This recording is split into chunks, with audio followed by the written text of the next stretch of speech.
Hi, it's Paul from Model Builder International.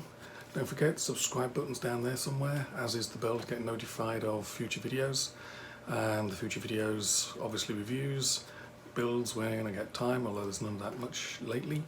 And also the giveaways. We have another giveaway coming up at the end of October. Today we're going to have a look at another sheet from Lifelike Decals. This is in 1/72 scale. This is B-25 Part 3.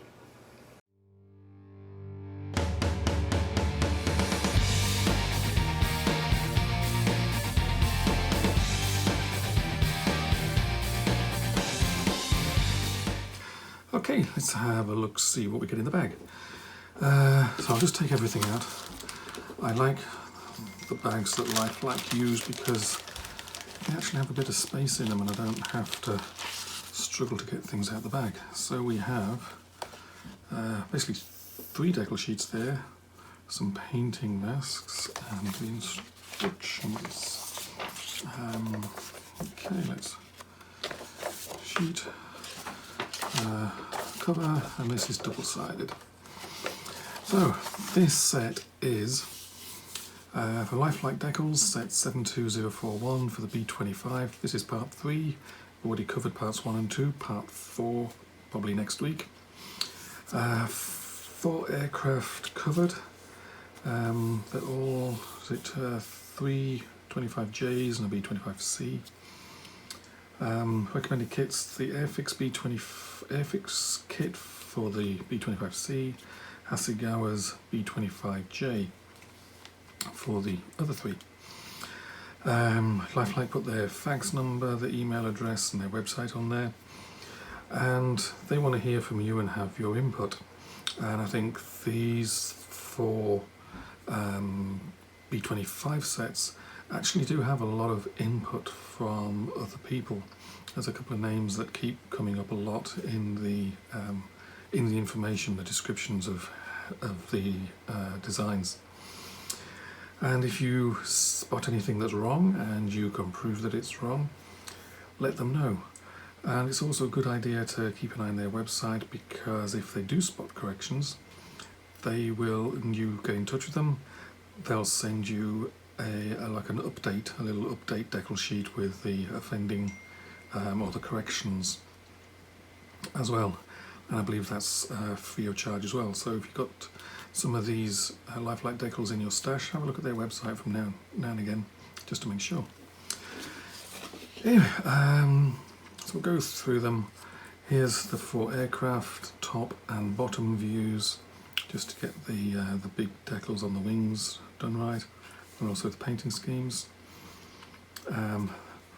These are people, Mr. Mudrick from Serbia, Mr. Hammerbeck and Mr. Harry George Jr., who's the son of a B-25 pilot, Mr. Dadaya France, and Mr. Smith, Mr. Donkaiser, Mr. Doug Cook. Basically all those are the collaborators on getting this series of decal sheets out. So thanks to them for their research in getting things right. And Lifelike Decals are, in my opinion, they do a ton of research and they like to share it as well. So here's the 10 references they used in producing these. So now let's go through. I'll quickly go through this sheet next. They put this sheet in all their these 4 B-25 sheets. Basically, it's the national insignia. Basically, the rules around the national insignia for the wings and the fuselage. The sizes changed depending on which version of aircraft it is, and even when it was produced as well. So there's that information there. Also, so here's the first one, problem child. If you Google that, you'll get, should we say, 2 different noses.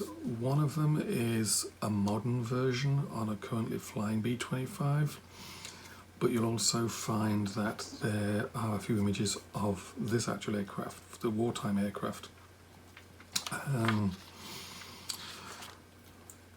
So there's a lot of background information. You can follow the aircraft through. It started in Europe, moved to India, and there's a full description there. Aircraft number 2, Dear Arabella. This one, there's a lot of detail here, even down to the crew actually have their names against each where they worked. Apart from the tail gunner, you actually get views for both sides of the nose. There's art on both sides, and this one has lots of red markings on it. It's natural metal. There's even thumbprints. Below the left nose window is the red thumbprints that Staff Sergeant Carr used to mark each mission with. So those are all there.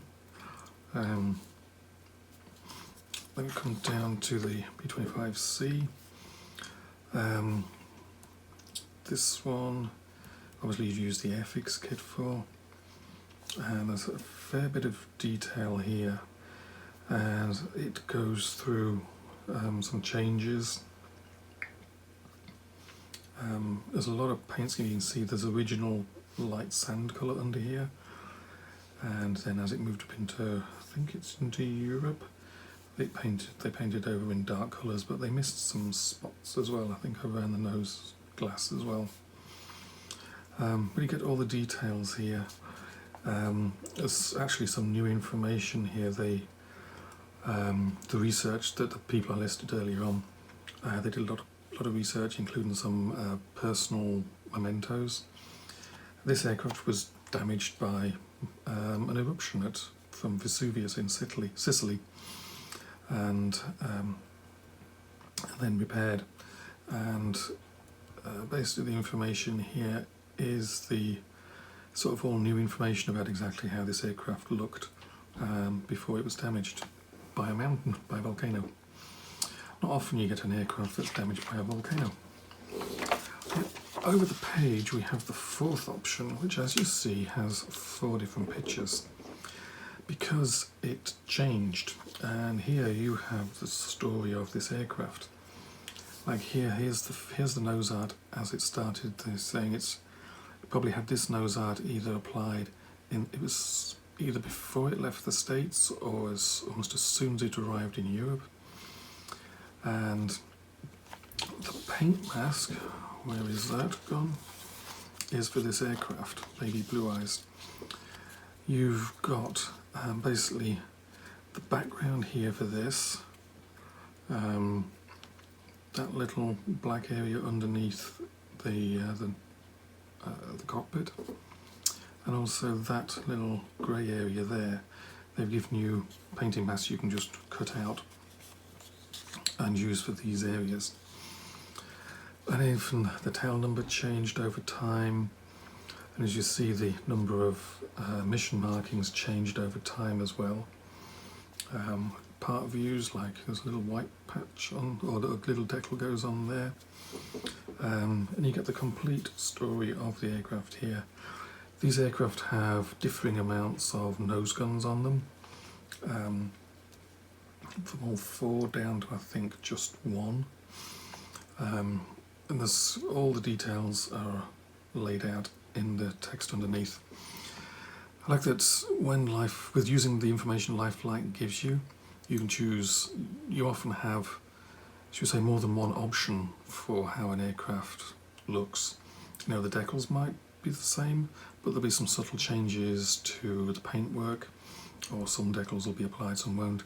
And here you sort of see an example of that, where they've laid out all 4 different ways this aircraft can look, depending when you want to place it. Yeah, that's enough of the instructions.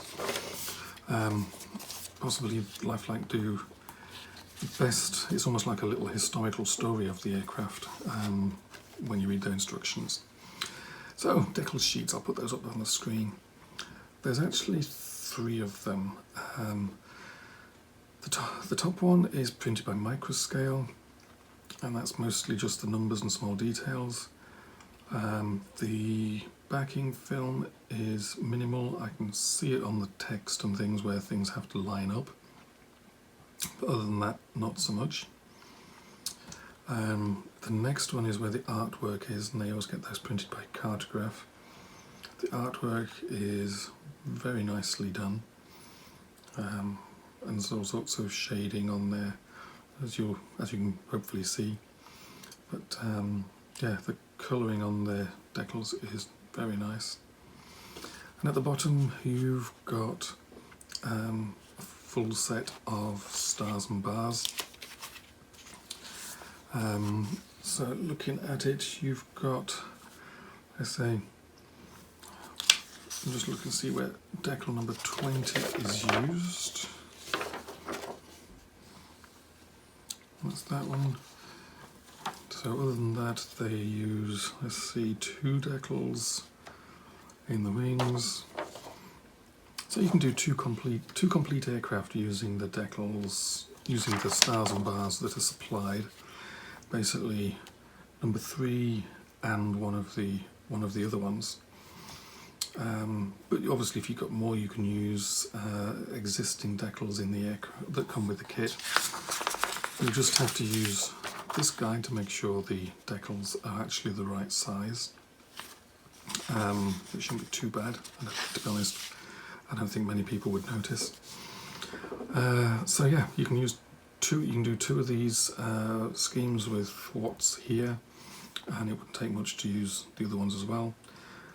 So that's it. So another very nice colourful decal sheet from Lifelike Decals. Research excellent as always. Very nicely done. Many thanks to Lifelike for sending it along for us to have a look at. I'll put a link to their website underneath this video, and also on the website where I'll put more images and a bit more information.